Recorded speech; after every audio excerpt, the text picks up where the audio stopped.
join us back on the stage, please.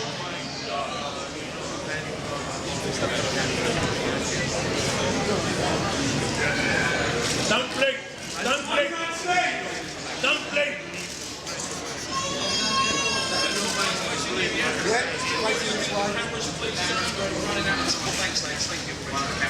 I'll fist up, Matt.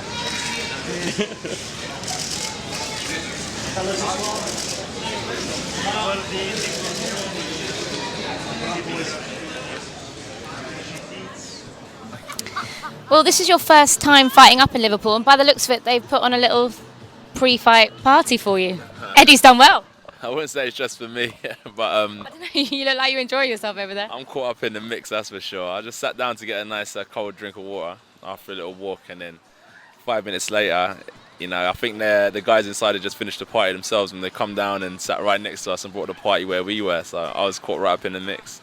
But joking apart, actually, the reception you've got up here is great, considering obviously you're from London. Yeah, it shocks me, man. All through boxing, all through the love of boxing. I just hope it can continue that way, whatever happens in the future. Right, you've got your 7th pro fight tomorrow night against Matt Skelton. Yeah. Would you say he's obviously, I think, your most experienced opponent. Would you say it's your toughest test so far? As a professional on paper, correct, he is. But I feel for myself, where I'm hopefully making gradual improvements, I don't really look at my opponents as, I don't try to put them too much on a pedestal. You know, that puts pressure on myself, so I try and figure out where I'm at mentally. And on paper, he's the toughest test, but I'm trying to make it look like he was the easiest test, if you know where I'm coming from. But would you say you take from these fights, obviously you learn from every fight, but probably you may learn a lot from this fight more than your other pro fights? Yeah, like even getting in new sparring for the fight as well, I've learned a lot in the gym, so I think definitely competing against him, I will learn a bit more.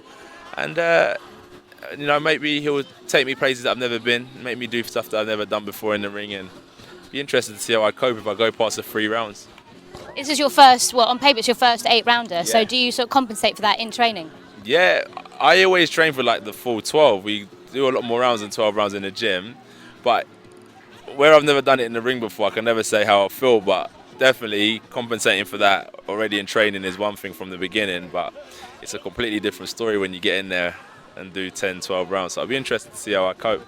He sort of come out and said a few little things. He sort of compared you with Audley Harrison. He said that obviously, whether that's a dig or actually maybe a compliment to you, but he looked quite bullshit at the weigh-in as well. Yeah, and regarding the comments, I think that's a compliment in itself, being compared to the Olympic gold medalist, Commonwealth medalist, the ABA champion, the man who opened many doors for a lot of the Olympians we see, and we're coming out to support tomorrow night. You know, that's the man who opened the door. So being compared to Audley Harrison is a privilege, in my opinion. You know, you can never knock a man's ambition, and he went on and done what only some athletes can dream of. Regarding like the boisterous walk towards me in the weigh-in, I don't really take much from that, because that's not a fight. That's not what I train for. It shows confidence, it shows pride, but when you're under the bright lights, it's a different story, isn't it? So, What will you be wary of Matt Skelton tomorrow night? What do you think he brings to the fight? 2 arms, a brain, and legs to move.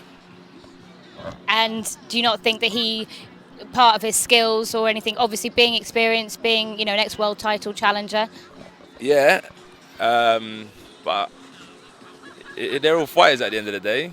Whether he's fought for a world title or whatever, they're all fighters, and everyone can get beat. You know, he's just another opponent in the other side, in the other corner. As soon as the bell goes, we're going to come to the middle and start exchanging blows, and may the best man win. That's ex-world title challenger doesn't really mean nothing in my vocabulary.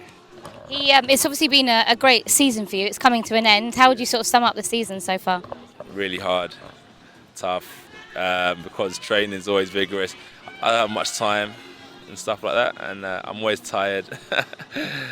But I try to make the most of it. I enjoy it, so that's the main thing. But to sum up the season, I'd just say it's been a really tough one, because I'm still new and there's a lot of expectations, and I think that puts pressure on my camp as well. So they put a lot of pressure on me in the gym, and it takes a lot out of me, really. So it's really tough. Because obviously your fights are sort of coming up thick and fast. Obviously, when's your next one? End of August? If I get this one out of the way in good fashion, we'll be out in Dublin, August the 30th. And can you do you rest much during? You got holidays planned? Do you kind of switch off, or is it all kind of you just keep kind of motivated and keep in the mode? What it is, I think, like outside of boxing, I try to stay active, and at the end of the day, before boxing, I'm a hustler at the end of the day, so I'm trying to get ahead in life in general. So I try to focus on other things outside of the ring on my days off, and if I'm not focusing on that, I just try and rest my mind and just put good thoughts out into the universe, really. But if I could go away, I'd like to go to like Cuba, maybe France, something like that. And you've got your website launched recently, didn't it? So that seems to be getting a lot of popularity through that as well.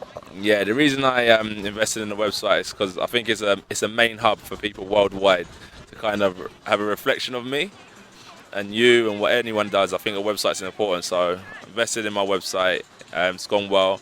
There's still a lot more to add to it, but at the minute it's just a nice base where people can check out when I'm fighting, who I'm fighting, a bit of my story.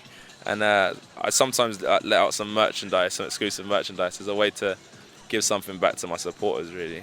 And does it give fans sort of the chance to see the other side of you, not just the interviews and the just before fights or just after fights, to sort of get to see you, the other side of you, so to speak? Yeah, 100%. And because it's like it's some people like to read, some people like to buy the book or the film, some people like to watch the film. So you get both sides. You get a little story of myself, a few paragraphs, and then you get the interviews as well, which will be up there, video diary. So we're covering everything. It's a great bill, obviously, for all the Matchroom fighters. There's some exciting fights on tomorrow night with Cleverly, Bellew, and obviously if they both come through, there's a rematch at the end of the year. Yeah, 100%. It's a shame sometimes because these type of bills is the ones I look forward to sitting back and watching myself. I've got a job to do at hand, and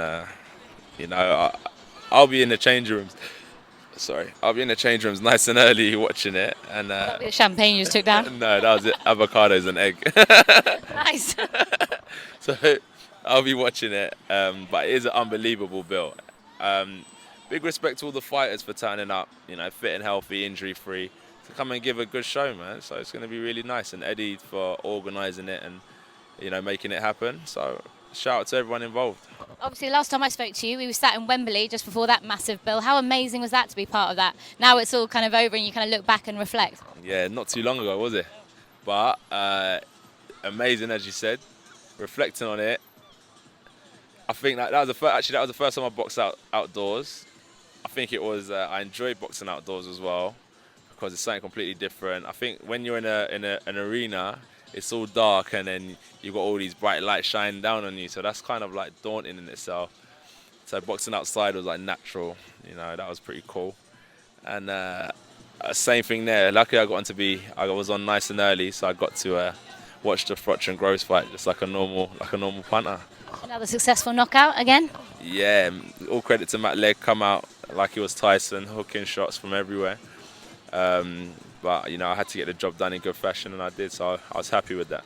Listen, I don't want to deprive you anymore of your party set up over there. We're all right, we can talk. but since you're offering, I could go back over there.